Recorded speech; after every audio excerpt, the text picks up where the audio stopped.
안녕하십니까. 타임머신의 수집세계 타임머신 인사드리겠습니다. 자, 오늘은 리디노미네이션 2판이 되겠습니다.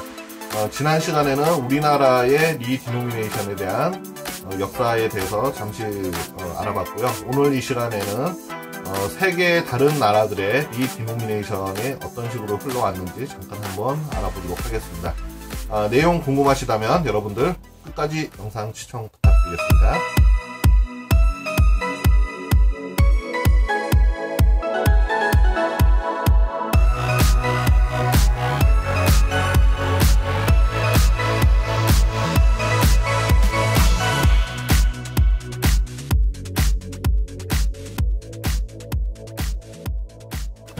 자, 리디노미네이션, 지난 시간에 말씀드렸다시피 이제 화폐의 개혁에 대해서 말씀을 드릴 건데요.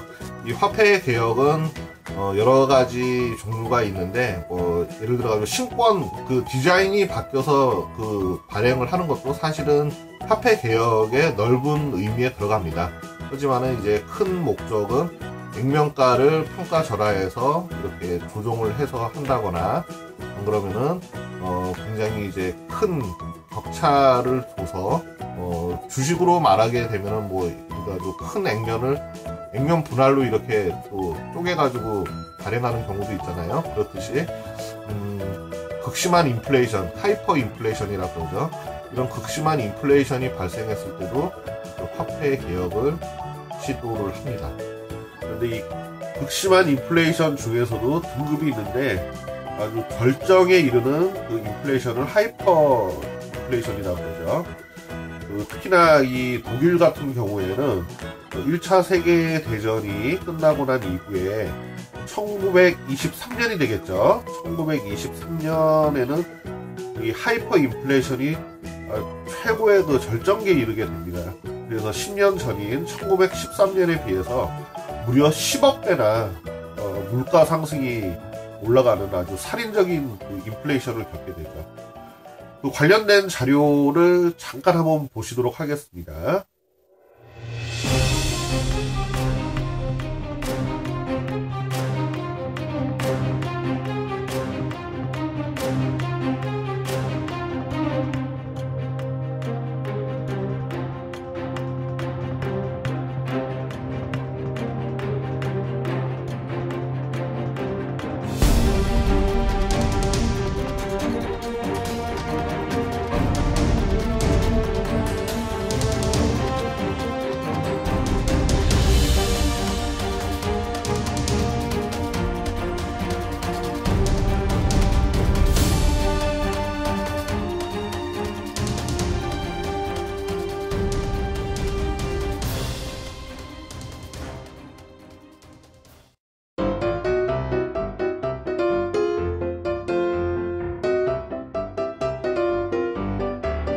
관련된 자료 사진 보셨습니까? 이만큼 돈의 가치가 하락이 되어가지고 돈을 벽지 대용으로 사용을 한다거나 그러면은 땔감용으로 사용하고, 그리고 빵 한 조각을 사기 위해서는 수레에다가 돈을 싣고 가는 그러한 진풍경이 펼쳐지기도 했습니다. 이때 유명한 일화가 하나가 있는데요. 은행원인 동생이 있었고요. 그 다음에 술 주정뱅이인 형이 있었습니다. 독일에. 근데 이제 은행원 같은 경우는 검소하게 이렇게 저축도 하고 열심히 살았었고, 그 다음에 그 형은 술 주정뱅이이기 때문에 돈만 생기면 무조건 술을 마신 거죠. 술만 먹고 나서 이 형은 술병을 뒷뜰에다가 그냥 다 버렸습니다. 예. 그런데 이 하이퍼 인플레이션이 극심하게 생긴 이 1923년경에 어떤 일이 발생이 됐냐면은, 동생 같은 경우는 아주 모아놓은 돈이 다 휴지 조각이나 다름없는 그런 아주 최악의 경우를 맞이하게 되고요. 형 같은 경우는 그동안에 이렇게 술에 빠져서 살면서 이렇게 술을 마셔도 그 빈 병을 뒷뜰에다 버렸는데 병들이 수북하게 쌓여 있었거든요. 그래서 오히려 그 술 주정뱅이 형 같은 경우는 그 빈병을 팔아가지고 오히려 부를 창출했다는 그런 정말 웃지 못할 에피소드가 이때 전해진 에피소드가 되겠습니다. 정말 이런 얘기를 듣고 보면은 정말 열심히 근검절약을 하면서 사는 사람들이 한순간에 희망을 잃어버릴 수도 있는 게 바로 이런 하이퍼 인플레이션이 아닌가 싶습니다. 먼저 간단하게 북한부터 먼저 한번 가볼까요? 북한 같은 경우는 100대1 비율로 화폐개혁을 신권을 이제 발행을 하거든요. 그래서 요게 이제 보시게 되면 요게 이제 국권 화폐들이죠. 예, 국권 화폐들, 북한의 국권 화폐들인데 요거를 100대1 비율로 신권으로 교환을 해주게 됩니다. 바로 이 신권을 말하는 거죠. 이 신권을요. 신권을 100대1 비율로 이렇게 교환을 해주는데, 근데 거기서 되게 무리수를 뒀어요. 어떤 무리수를 뒀냐면은, 한 가구당 10만원 한도 내에서 화폐를 교환을 해줬거든요. 한 가구에서 10만원 이상을 갖고 있어도 그거는 다 휴지 조각에 불과했습니다. 그러다 보니까, 굉장히 좀, 국민들이, 굉장히 좀 반항심도 많이 갖게 되고, 오히려 물가는 더 폭등을 하게 되고, 결과는 실패작으로 돌아갔죠. 그래가지고 화폐개혁 책임자는 그 당시에 숙청을 당했습니다. 아마도 공개 처형이 됐을 수도 있고, 안 그럼 정치수용소 같은 데 갔을 수도 있겠죠. 그런 숙청이 당했다는 후문이 있고요. 그래서 북한의 화폐개혁 같은 경우는 굉장히 처참하게 실패를 했습니다. 그리고 브라질의 화폐개혁 같은 경우도 6차례나 이제 리디노미네이션을 했는데, 총 6차례 중에 5차례나 1000대1 비율로 평가절하를 했습니다. 예, 액면가를요. 66년이 있었고, 그 다음에 70년에 한 번 있었고요. 그 다음에 89년도에 한 번, 90년에 한 번, 93년에 한 번, 94년에 한 번, 그래서 총 6번의 실시를 하게 됩니다. 그리고 이제 참고적으로 제가 집회를 하나 보여드리자면, 요거는 66년에 발행된, 천 크루제로라는 지폐 액면 단위가 좀 힘들죠. 1000 크루제로. 근데 요거를 옆에 보시게 되면, 여기, 이쪽에 좌측에 보기에 동그란 원형 도장이 하나 찍혀 있죠. 그리고 1이라고 되어 있고요. 이게 1000대1 비율로 해가지고 바로 리디노미네이션을 첨세의 마크로 찍은 겁니다. 예, 그래서 단위도 또 바뀌게 됩니다. 크루제로에서 크루제로 노버로 바뀌게 되죠. 크루제로 노버. 이거 발음 힘드네요. 네. 그래서 이렇게 발행이 첨세 지폐로 이런 식으로 발행이 돼가지고 다시 개편이 되고, 70년에 또 한 번 있고 89년에 있고, 그 다음에 90년에는 단위만 변경한 게 또 나옵니다. 단위만. 다 여기 보시게 되면 여기 또 같은 200이라고 되어 있을 겁니다. 200. 그런데 여기 보기엔 단위가 틀려져요. 여기 밑에 단위가 보시게 되면은 크루제로 노보라고 되어 있는데, 단위가 변경돼서 그냥 크루제로라고만 되어 있죠. 예. 이렇게 단위만 변경해서 바꿔 쓴 경우도 있고요. 그 다음에 요거 같은 경우는 보스니아 지폐인데, 이게 100디나르 지폐였어요. 그런데 이제 물가가 계속 올라가고 하다 보니까 신권 만들 이제 여력도 안 되고 뭐하고 하다 보니까 바로 여기다가 이렇게 공세개를 더 붙여가지고 첨세 지폐로 인쇄를 했죠. 첨세로. 그래서 10만 디나르가 됩니다. 100디나르짜리 지폐가 10만 디나르. 네. 이런 식으로 화폐 개혁이 된 적도 있고요. 자, 그 다음에 여기 같은 경우는 아르헨티나 같은 경우도 보시게 되면은 단위가 만 단위예요. 그런데 여기 보시게 되면 첨세로 또 10이라고 되어 있는 게 있죠. 예. 이렇게 또 1000대1로 예, 화폐 개혁을 했었던 그런 일들이 있었고요. 그래서 유럽의 동유럽 국가들이나 그 다음에 남미의 거의 중남미 국가들 거의 대부분, 그리고 아시아 국가들, 또 아프리카의 일부 국가들은 거의 대부분 이렇게 화폐 개혁들을 다 했습니다. 예. 물가들이 막 폭등하고 뭐하고 하다 보니까요. 자, 그리고 요 같은 경우는 터키 지폐인데, 터키 지폐 같은 경우도 지금 액면 단위가 굉장히 높아요. 지금 50만 리라가 되겠죠. 네. 그렇죠. 50만 리라. 자, 그리고 이거는 100만 리라입니다. 100만 리라. 와, 단위가 엄청나죠. 100만 리라. 자, 그런데 이것보다도 더 높은 터키 지폐가 있었어요. 2000만 리라가 또 나온 게 있거든요. 그런 지폐가.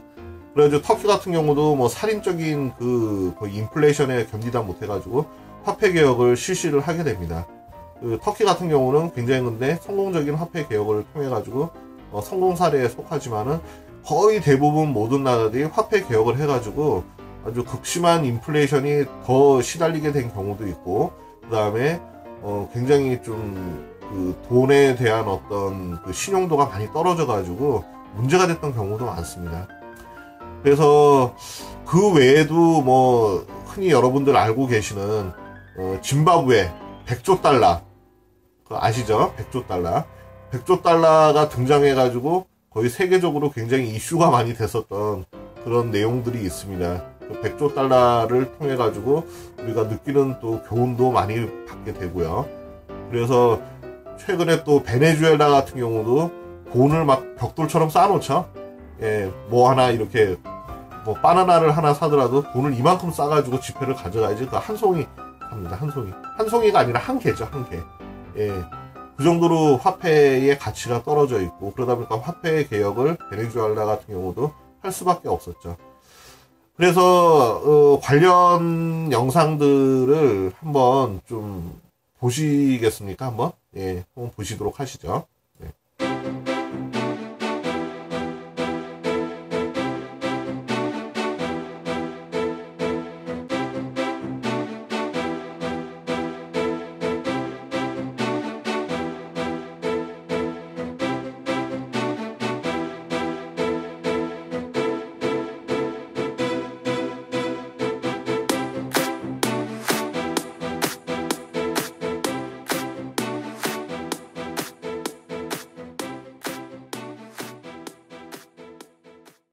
극심한 인플레이션이 발생이 되게 되면 보통 이제 막 그 지폐 액면가액이 계속 폭등해서 막 올라가게 됩니다. 예, 그래서 이 하이퍼 인플레이션에서는 지폐의 액면가가 천정부지로 막 이제 계속 올라가죠. 우리가 통상적으로 잘 알고 있는 세계에서 가장 액면가가 높은 지폐는 이제 뭐 짐바브웨의 100조 달러라고 이렇게 다들 알고 계실 겁니다. 하지만은 역사상에 가장 액면가가 높은 지폐는 따로 있습니다. 예, 잘 알려지진 않았지만은 바로 헝가리의 1해 팽고라는 지폐가 바로 그 주인공입니다. 예, 인류 역사상 아마 이렇게 액면가가 높은 화폐는 지금까지 발행된 적이 없습니다. 짐바브웨 100조 달러도 상당히 아주 큰 규모의 액면이지만은 지금 짐바브웨 100조 달러보다 무려 0이 6개나 더 많은 총 1해 같은 경우는 0이 20개나 붙거든요. 어마어마한 규모의 숫자 액면이죠. 예, 그게 바로 인류 최고의 액면가 지폐인 바로 헝가리의 1해 팽고가 되겠습니다. 관련된 사진 한번 보시겠습니까? 네, 한번 보시죠.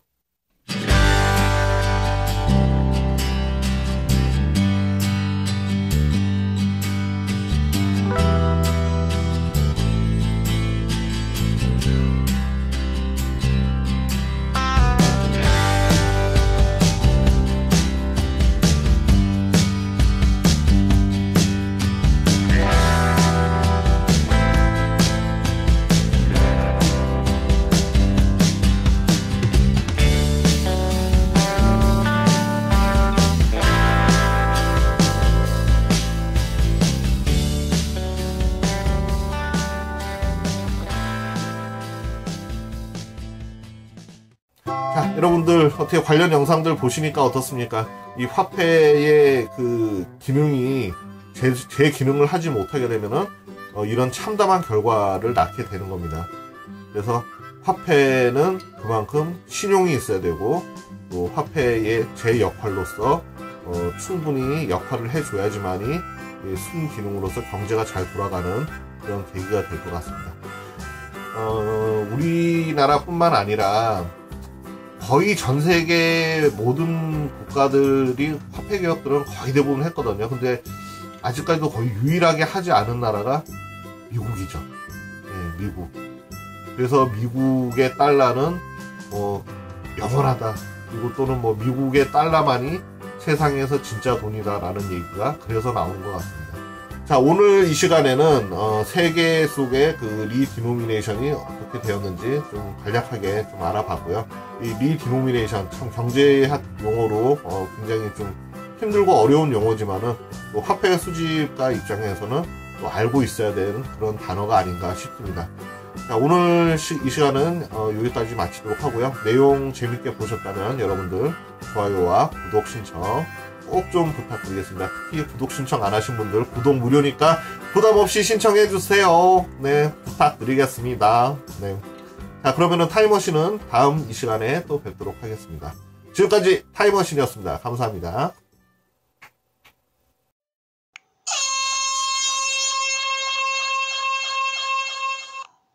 여러분들 뭐 일주일 동안 건강한 모습으로 잘 계셨으니 근데 이제